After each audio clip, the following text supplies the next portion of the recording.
तो हाजी साहब ने कहा कि इसमें हाजी छूटा हुआ है बड़ा,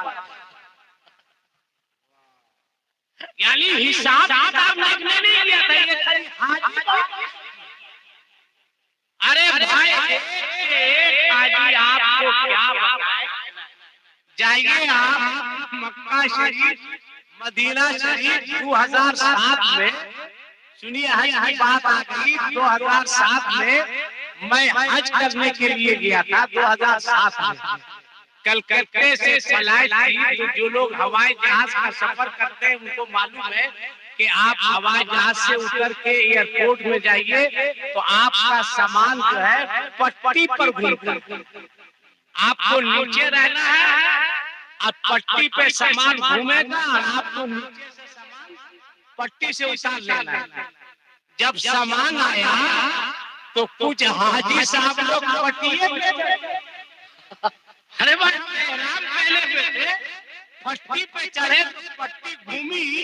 एक हाजी ने जोर से कहा अरे ये तो घूमो भाई,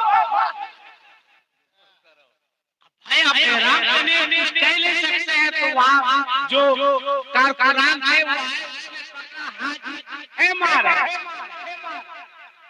है मार हाजी है मार क्या समझे, जिसको पट्टी का मतलब नहीं समझ में आता उसने पकड़ा हाजी है मार। 2-3 हाजी उसको पकड़ लिया ना, ये सर्वा कहता ऐसा आदमी हज करने के लिए जाता है तो एक हाजी से पूछिए, एक हाजी से 4 लाख 5 लाख 6 लाख खर्चा करता है, मगर हाजी साहब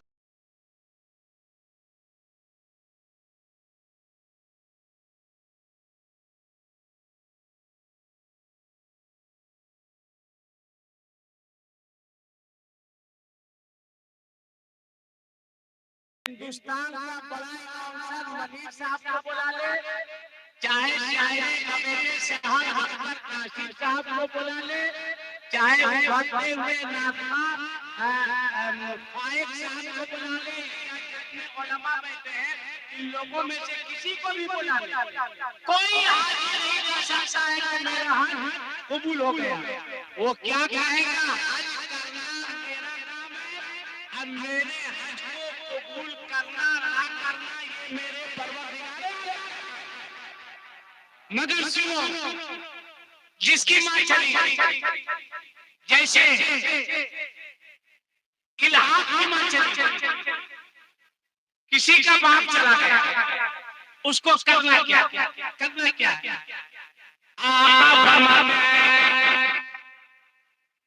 जो क्या फरमाते हैं, जो अपने घर से बावजू होकर कब्रिस्तान जाता है। अच्छा अजीब है जनाजे की नमाज में, एक जनाजे में मैं गया था, नमाज छूट गई तो मैं देख रहा था कि जैसे इमाम साहब कहते हैं ना अल्लाह अकबर, मुक्तदी लोग क्या करता है, पूरा उठाता है, देखता क्लियर है तब भाई चली जाता है। अब देखिएगा जनाजे की नमाज में अल्लाह अकबर अल्लाह अकबर कहे तो धीरे धीरे उठाएगा, पहले सामने देखेगा क्लियर है, उसके बाद ऊपर देखेगा कहीं मलकुल मौत तशरीफ नहीं ला रहा है, देखा क्लियर है तो भाई से नीचे कर ले। अरे कौन कहा जनाजे की नमाज में आसमान देखने के लिए, किसने कहा, किसने कहा नहीं देखना, अपनी निगाह को आप नीचे रख। अब आप क्या फरमाते हैं, गौर से सुनो, जो अपने घर से बावजू होकर कब्रिस्तान जाता है, बेवजू होकर नहीं, वजू बनाया कब्रिस्तान चला गया। यहाँ से कब्रिस्तान कितनी दूरी पर है, यहाँ से कब्रिस्तान 1 किलोमीटर, बहुत माना नहीं रखता है। वजू बनाया कब्रिस्तान गया, माँ की खबर है, गया, अम्मी अस्सलाम वालेकुम, अम्मी इल्हाक है, अम्मी